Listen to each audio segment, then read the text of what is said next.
Hello everyone, this is question 12 now on paper 1 from 2022, and we have got here an integration question.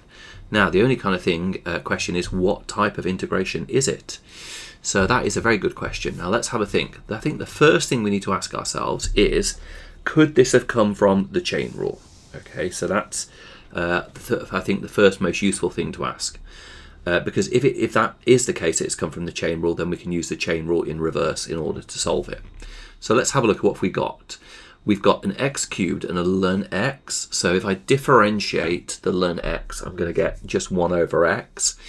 And if I differentiate the x cubed, I'm going to get 3x squared. So it doesn't look as though one of those is the derivative of the other. So I think we're going to rule out this being a reverse chain rule. So therefore that means we could do it by either integration by parts. And I think this is the kind of classic kind of question that would be suited to integration by parts. Now you may or may not have seen this at school, but there's basically a nice little handy little acronym for deciding which bit, because here's our integration by parts formula, which we're given in the formula booklet. So if we want to integrate u_v dashed, it's u times v minus the integral of v u dashed. So when you've got a question and you're deciding which bit you're going to call the u and which bit you're going to call the v dashed out of the two bits that you have available, in this case x cubed and ln x, there's a little acronym that helps, and it is you can be late. So there's a further maths version as well, which involves I for inverse trig, but for regular maths, it's you can be late. And what it is we have L stands for logarithms, okay, which means, luns and log to the base of anything. Then A for algebra, T is for trigonometry, and E is for exponentials. And this is like our order of prioritization about which one is the U. So let's look at and see how it applies to this case.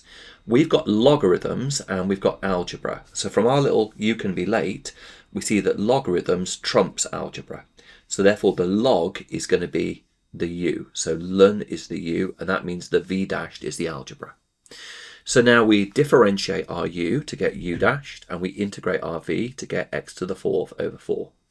And now that we have both u and u dashed and v dashed, we can substitute into our formula. So we've got that the integral of u v dashed is equal to u times v, which is u, which is ln x, times by v, which is x to the 4th over 4. So that's our u times v.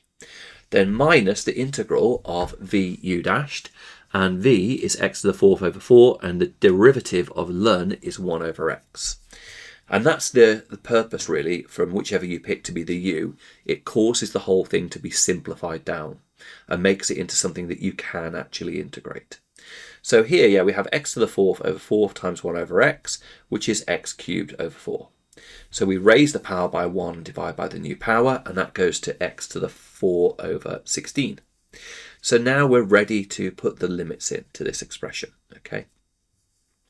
And our u, we've already mentioned our u times v.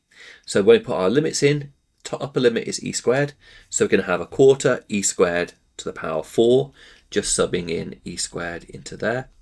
And then we're going to have ln of e squared minus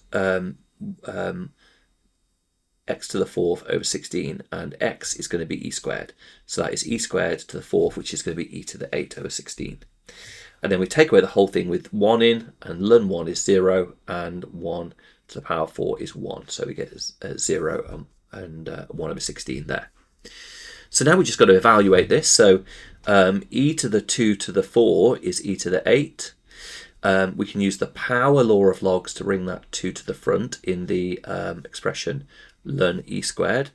Logarithm of e is natural log of e, and natural log of e is log to the base e of e, and log to the base e of e is 1. So that bit goes to 1.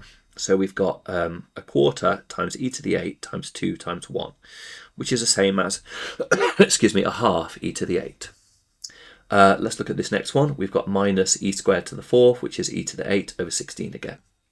And then here, two minuses come together to make a plus, so we add 1 over 16. So we can now collect our terms, collect our like terms, gather together the e to the 8 bits, which is going to be a half e to the 8 minus 1 over 16th e to the 8, which is 7/16. and then we're just going to leave the plus 116 over there on its own as our constant. And that's our correct answer found in the required form. Perfect. If you remember to like and subscribe, that would be really useful to help me grow the channel. I hope you enjoyed that, and I'll see you in the next video.